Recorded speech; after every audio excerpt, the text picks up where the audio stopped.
మనము కూడా రక్షింపబడినటువంటి క్రొత్తలో, మనము యేసయ్యను అంగీకరించినటువంటి క్రొత్తలో మనకు కూడా ఇలాంటి నిష్కపటమైనటువంటి ప్రేమ ఉంటుంది. అందరినీ నిష్కపటంగా ప్రేమిస్తాం, కపటము లేకుండా మనము హృదయ అంతరంగంలో నుండి ప్రేమిస్తాం కదా.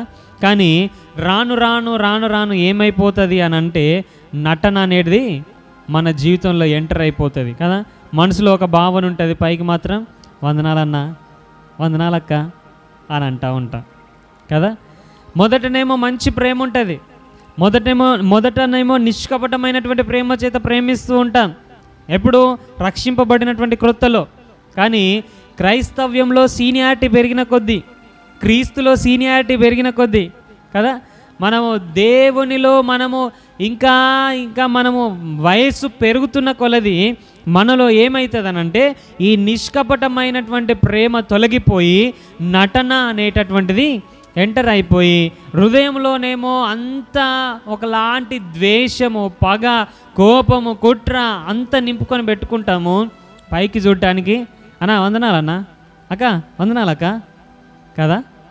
ఎంత దారుణమైనటువంటి విషయం అండి. దేవుని నమ్ముకున్నటువంటి కొత్తలో, రక్షింపబడినటువంటి క్రొత్తలోనేమో నిష్కపటంగా ప్రేమించాం. కానీ ఎదుటివారి లోపాలు తెలుస్తూ ఉన్నప్పుడు, ఎదుటివారి తప్పులను మనం చూస్తూ ఉన్నప్పుడు, మనము ఆ నిష్కపటమైనటువంటి ప్రేమ చేత మనము ప్రేమించలేం కదా. పగ చేత మన హృదయం నింపబడుతుంది, కోపము చేత, ద్వేషము చేత మన హృదయము నింపబడుతూ ఉంటుంది. ఇక నటన అనేది స్టార్ట్ అయిపోతుంది. మనము మునుపు ప్రేమించినట్లుగా ప్రేమించలేం. మునుపు వారి ఎడల మనము చూపించినటువంటి ఆ విధేయతను కావచ్చు, ఆ ప్రేమను కావచ్చు, ఆ యొక్క ఆ మంచి స్వభావాన్ని మనము చూపించలేకపోతూ ఉంటాం. మనసులో ఒకటి పెట్టుకుంటాం, ఏదో దేవుని మందిరంలో ఉన్నాం కదా, ఏదో చెప్పాలి ఇక వందనాలు అన్నట్లుగా మనము నటన కలిగి జీవిస్తూ ఉంటాం. కాబట్టి ప్రియ దేవుని బిడ్డలారా, దేవుని వాక్యం ఏం సెలవిస్తుందనంటే, మనము జీవించినంత కాలము ఎలాంటి పరిస్థితులలో మార్పు కలిగిన నిష్కపటమైనటువంటి ప్రేమను మనము కలిగి ఉండాలి అని దేవుని వాక్యం సెలవిస్తుంది.